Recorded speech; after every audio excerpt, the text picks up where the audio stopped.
Hey guys, Neptune here, and this is the final video in Soul Psychology series. And it's mostly because I think I've discussed everything that should be discussed under that label, so there's really not much left to talk about. With that being said, let's move to our last topic. Today we cover the art of bait. I will talk about baiting and bait in the context of general terminology, Dark Souls games, and psychology. So let's get into it, starting with a very simple definition of the word bait. Bait refers to something that is designed to lure or tempt your opponent, causing a certain reaction. This certain reaction is what you expect and plan to act upon.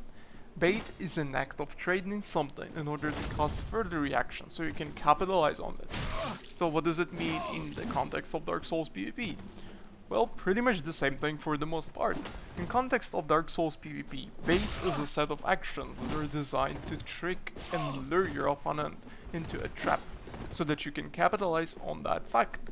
There are billions of very simple baits within Dark Souls PvP, like this one for example. Very simple parry bait.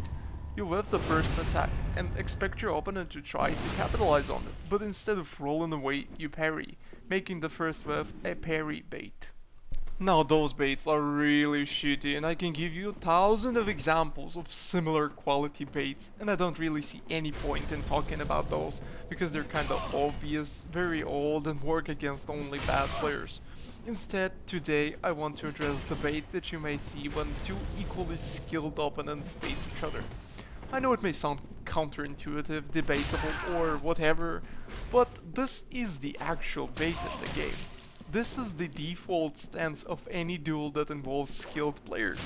The common dance walk, whatever you call it, strafing sideways and doing little steps forwards and backwards thing, is the most important kind of bait in Dark Souls PvP. Since Dark Souls is such a shit fighting game, you can't really cancel the animation completely during its active frames, so we're pretty much stuck with the ability to cancel only the recovery of it. And this is what actually supports the dance, strafe, walk, whatever you call it meta, because you can't really cancel your attack. So the first person to open is at slight disadvantage in most cases. Ask any good Dark Souls player, what is the best quality to have if you want to win the duel? And they all will reply, it's patience. Patience is what wins you the duel, as Dark Souls 3 is extremely unforgiving to people that actually open first in the duel. So what does it mean in the context of baiting?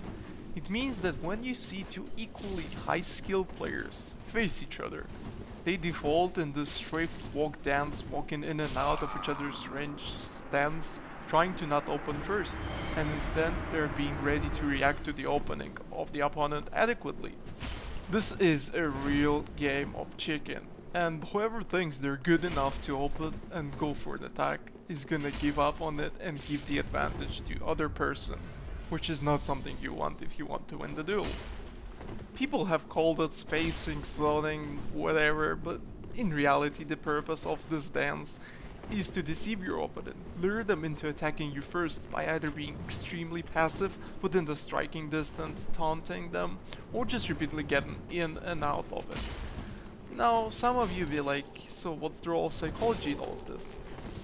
The thing is, since Dark Souls is such a shitty fighting game, most adequate people that take the bait understand what is happening to them, but they're simply out of patience.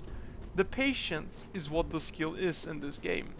And I'm gonna end the series with my most useful advice yet, that is totally not shoehorned in here. So if you want to improve your performance, learn to be patient. Empty your mind. Be formless, shapeless, like water. If you put water in a cup, it becomes the cup. If you put water in a bottle, it becomes a bottle. You put it in a teapot, it becomes the teapot. Now, water can flow, or it can crash. Be like water, my friend.